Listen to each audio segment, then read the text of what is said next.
I'm going to teach you how to feel comfortable and confident in every single shoulder dystocia you experience. Your butt might pucker a little bit, okay? But you're going to know what to do. A shoulder dystocia happens when the baby's face comes out, but the body is stuck behind the pubic bone. It's dangerous because during this time, the baby is not getting oxygen. So we have to resolve it very quickly in order to avoid catastrophe. Shoulder dystocia happens in 1 out of 100 deliveries. So chances are you're going to see it at some point in your career, many times. And most of them go okay because we know what to do.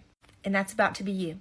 The first way you're going to be prepared is I want you to assume that every single patient that you take care of is going to have a shoulder dystocia. First thing, you're going to have stools in your room to be prepared while your patient is pushing that you're on a stool just in case a shoulder dystocia happens so you can safely do suprapubic pressure. You are going to prepare your patient. You are going to tell your patient if when your baby's head comes out, the rest of them has trouble coming out, you may see me or another nurse get on top of your bed to help your baby come out by using our fist right above your pubic bone to help their shoulder to emerge. If this happens, it can be a little scary, but I want you to know that I've got you. Chances are that conversation will never mean much, okay? It's just an extra conversation that we had. But if you end up in a shoulder dystocia, that conversation will be invaluable. I go into more detail if I have a patient who is gestational diabetic, a smaller frame body, and or an expected larger baby. Does it mean that if you have any of those things that you're going to have a shoulder dystocia? Absolutely not. But I love being prepared with conversation, okay? So we're talking about these things while we're pushing. People who work with you may think, man, she's being extra. Good. Okay?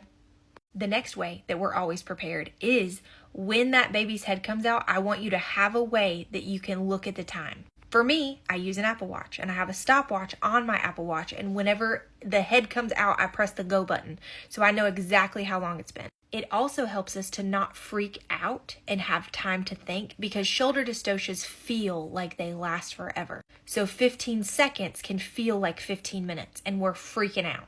But if we look at our watch and see that it's only been 15 seconds, we can take a breath and go to the next maneuver. If you recognize that a shoulder dystocia is happening, right? The head has come out and you see something called a turtle sign where the baby tries to go back in like this and the provider says shoulder or something like that, and you know that the shoulder dystocia is happening, here's what you're going to do. If the patient is not pushing on their back, we're going to put them on their back. I know that seems wrong.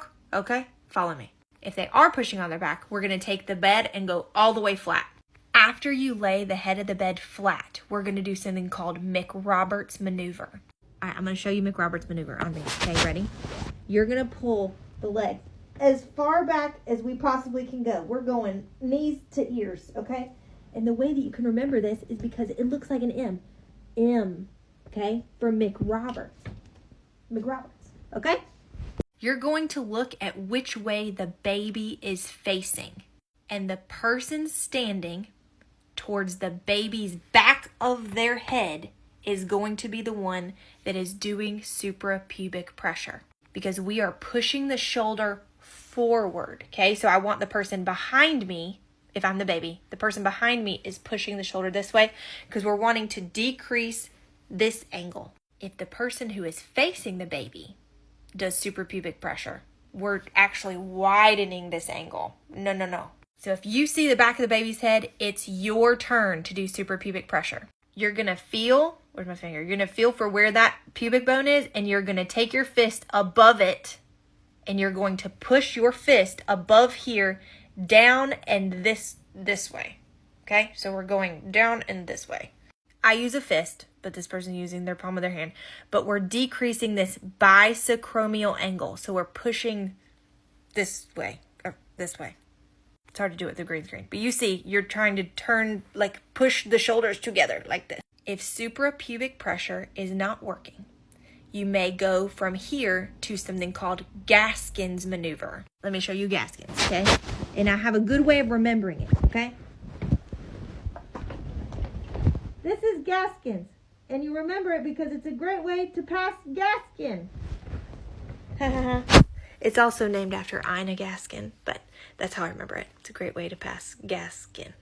The reason we don't start with that one if we were already on our back is because we'd have to get you onto your hands and knees, and if that isn't working, go back to your back to do the suprapubic pressure stuff. So those are mainly the nursey things, okay, that you would be doing as a nurse. But let's say that you're a provider in a rural emergency department setting and you want to remember how to handle this from your end, okay? You would do all the things that we just talked about.